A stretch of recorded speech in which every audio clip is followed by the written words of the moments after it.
In the fall of 1992, I walked into a grocery store called Food Lion and saw Mortal Kombat for the very first time. This store always kept an arcade cabinet near the front doors, usually something popular like the Capcom games or maybe some Neo Geo stuff. But here was a brand new fighting game I had not seen before, and man did the gamers flock to it. We had seen magazine images of course, but nothing was like seeing an arcade game for the first time in the flesh. The digitized images looked so much more authentic than the cartoon stuff we had seen before it, and the hyper-violence was mind-blowing. Not only did blood fly everywhere during the match, but you could also kill your opponent at the end to cap off your victory. Each fighter had their own fatality, and seeing every one of them became the sole purpose in life for me and my friends. There had been absolutely nothing like it before, and we played it for hours after our work shifts were over. Of course, it was also one of those games where my buddy Nathan was unnaturally good at, and the constant ass whoopings I endured pushed me to play it even more. In this episode, we are going to be taking a look at the Genesis and Super Nintendo versions of this game, take a look at the lead up to their releases, and then compare the two to see which one is best. I hope you guys enjoy Super Nintendo vs. Genesis, Mortal Kombat.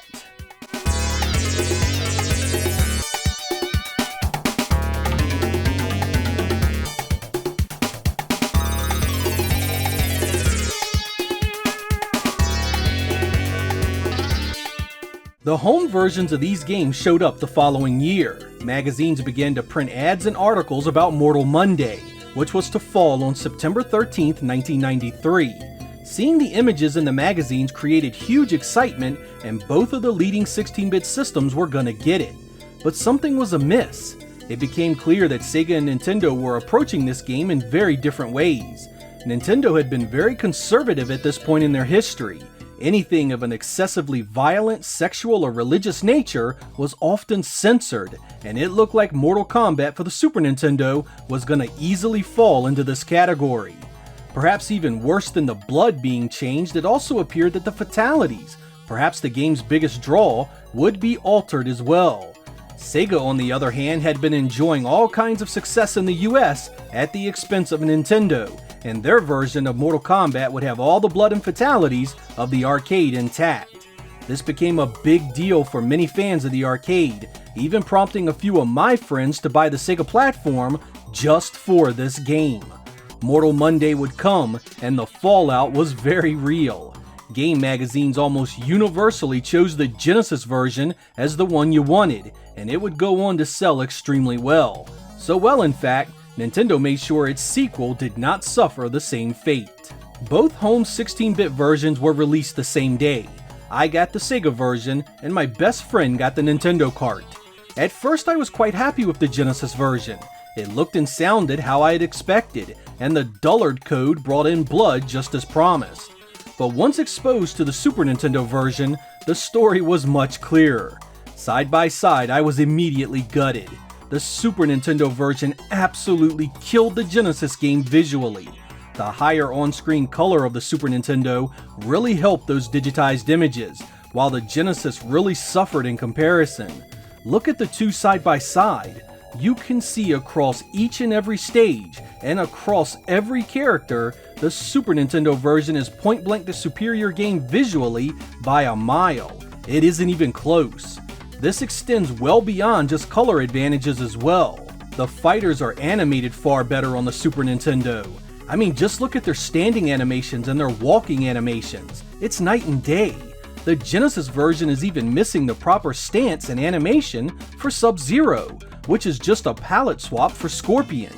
Animations are also missing in the stages such as the throne room. The Super Nintendo version has the tournament master following the action from left to right and then applauding just like the arcade. The Genesis game, you ask? It gets none of that. To make matters worse, the sound effects in the Genesis game are either complete crap or outright missing. The announcer is barely present at all. Raiden doesn't do his scream when he flies across the screen, nor does his lightning sound anything like the arcade. You get both on the Super Nintendo. The few sound samples that are in the Genesis game, most just sound terrible. From the scratchy voice of Scorpion's "Get Over Here" to the generic grunts and groans that sound the same fighter to fighter, it's a poor audio showcase all the way around. The Super Nintendo game dominates this area. You have an announcer that is actually present, the fighters sound like they should and actually speak with the appropriate actions, and even the common grunts and groans sound superior. No doubt about it, when it comes to the visuals, animations, and sound effects, the Super Nintendo game is superior in every single way. So much so, this isn't even debatable in my opinion. Fight!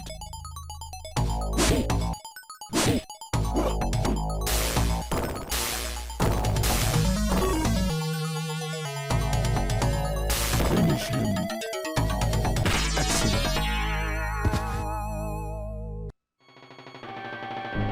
Excellent. Fight!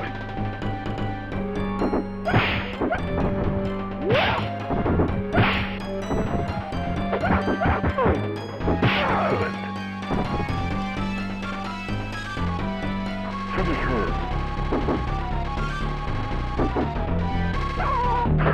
Excellent. Liu Kang wins. Not everything about the Genesis game sucked to high heaven, thankfully. While the sound effects were awful, the actual music was rather good. It was done by Matt Furness, who has a number of Genesis credits to his name, and the unique soundtrack he did just for this version offers up some much needed flair in place of its bland visual presentation. While it differs from the arcade completely, it still sounds like it belongs in a Mortal Kombat title. Heck, I'd go so far as to say some of these tracks are better than what we heard in the arcade just because they are so haunting and fitting to the environment. The Super Nintendo version of course stays much closer to the arcade source material, and the results are pretty good. I prefer the loud and brash Genesis offering more, but both games are quite good in this category.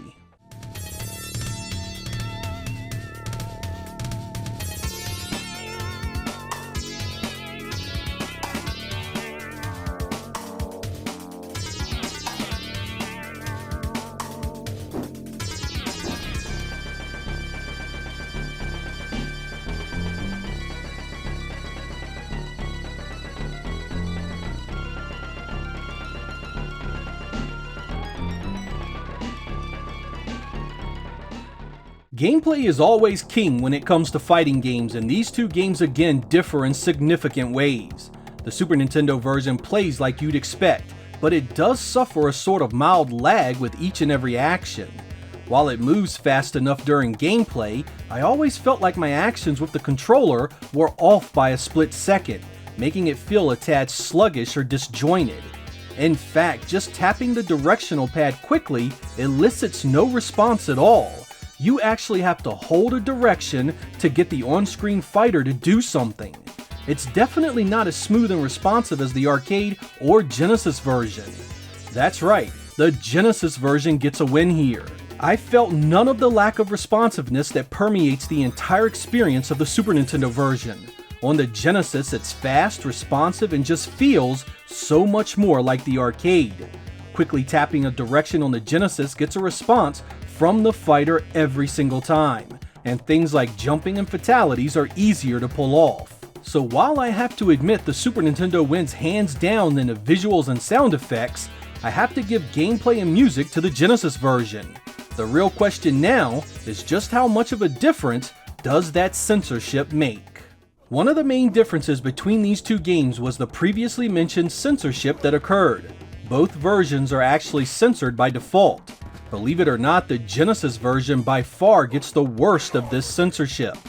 Gone completely is the blood, and now the fatalities are replaced completely with simple finishers like kicks and uppercuts. Of course, the difference here is that the Genesis version has a code you can enter to restore the gore and violence. When the wall of words appear about the various codes, you enter ABA, CABB, and the words will turn red and Scorpion will say "Get over here." This unlocks the original arcade violence. You can access this code by the Dullard cheat at the title screen, or by pressing down, up, left, left, A, right, down, which also allows you to modify other values in the game, such as starting stage, bonus level, CPU fatalities, and a free play. With the code, the blood flies from every other punch and kick on the Genesis, while you are stuck with some mild sweat sprays on the Super Nintendo. The Super Nintendo also has modified fatalities, which are much less violent than their Genesis and arcade counterparts. For example, the Sub-Zero head and spine rip is replaced by a freeze blast that shatters the opponent. Johnny Cage's decapitation is replaced by a simple sidekick. Raiden loses his head electrocution in favor of a shock that turns the opponent into ash, so on and so forth. On the plus side, Scorpion's fire breath is basically untouched, as are Sonya's fire kiss, and Liu Kang's cartwheel uppercut. I suppose the question that matters here is, do these changes really bother you? I have to confess that without the blood, the appeal of Mortal Kombat takes a hit. When you get right down to it, the original game here played okay, but it was no Street Fighter II in regards to refinement and complexity. Taking the blood away means that the game has to stand on its own gameplay merits alone, and frankly, the AI is either moronic on easy or so aggressive on hard it's nigh on unplayable unless you know the egregious strategies they always fall for. In this regard, the Genesis game definitely has an edge and it matters. I do not think the Super Nintendo version is worthless, however. It does suck to lose the blood, but nearly half the fatalities are the same, and a couple of the other ones are actually kinda cool. Having a choice though, I definitely want the one closer to the arcade in this category. The Sega CD version came out the following year in April, much later than the cartridge versions. This version has been nearly universally hated on for its load times and for offering nothing major over the vanilla Genesis game. And to that, I say bullshit, because this is a major upgrade in every single way. First, you notice the increase in animation right from the fighter select screen. It's much smoother than the cartridge version, and Sub-Zero actually has his proper stance this time. The visuals get a further boon by having a pit that actually has some blood and gore in it, and a life bar that looks a bit more like the arcades. Once you get into a match, you also notice the voice samples from the arcade are back, including an announcer that actually has something to say. The grunts and groans sound so much better, including the battle cries of Raiden and Scorpion. The pit isn't the only background to see improvements either, as the throne room actually has a Shang Tsung that interacts with the on-screen action. His head will follow the fight and he claps after each win, neither of which happened in the cart version. While I enjoyed Matt Furness's custom tracks in the Genesis release, I also really like the arcade tunes in this version. The only real drawback here is the load times when battling Shang Tsung. It interrupts the action in a nasty way and really does ruin that fight. Luckily, this battle was only one of many and does not bring down the entire experience. In fact, this is my favorite 16-bit version of Mortal Kombat by a country mile, and I still play it quite often today.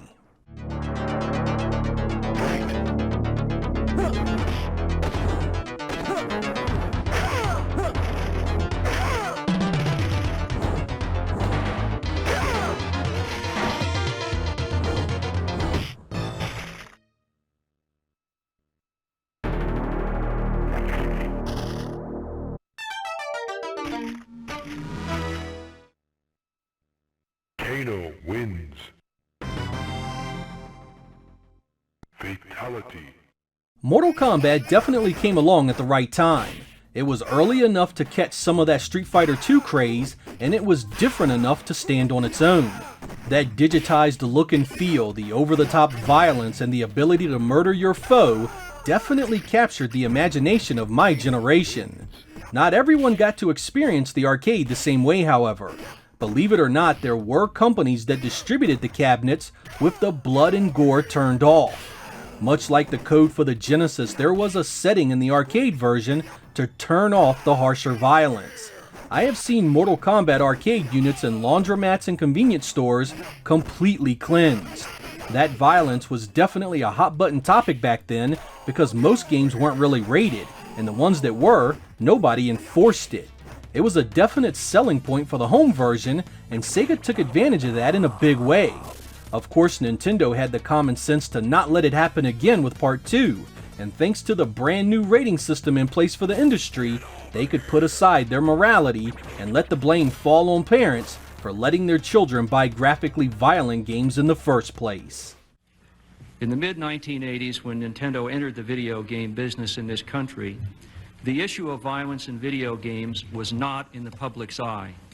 But just like today, there was a computer software industry selling video games, and some of these games contained excessive violence and pornographic material. We didn't want Nintendo's name associated with this kind of product. Even then, we were concerned about game content. So in 1985, when we launched our first Nintendo home video game system, we made a conscious business decision not to allow excessively violent, sexually explicit, or other offensive games in our system.